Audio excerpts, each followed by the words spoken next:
মুগ ডাল লাউয়ের ডুগা দিয়ে করেছি। মুগ ডালটা আগে ভাজা করে ভালো করে ধুয়ে সিদ্ধ করে নিয়েছি।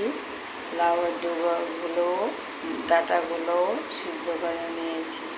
পুরোনে সিদ্ধ হয়ে গেছে। কড়াইতে শুকনো লঙ্কা, তেজপাতা, গোটা জিরা, পাঁচফোড়ন দিয়ে আমি ডালটা ঢেলে দিলাম। ডালটা যখন বক বক করে ফুটতে আছে তখন আমি একটু ঘি, একটু চিনি আর দেশি ধনিয়া পাতা কেটে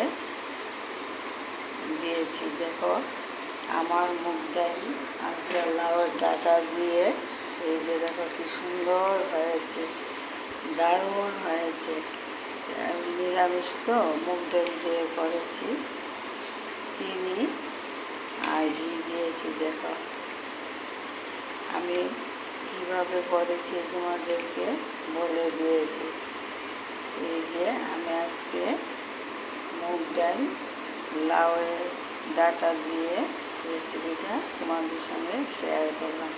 বন্ধুরা কীরকম হয়েছে আমাকে কমেন্ট করে বলবে, আমার পাশে থাকবে। ভালো থাকো, সুস্থ থাকো। আমাকে মনে ইউটিউবের থেকে দেখে আমাকে সাবস্ক্রাইব করে দেবে, আর ফেসবুকের থেকে দেখে আমাকে লাইক, কমেন্ট, শেয়ার করে দেবে।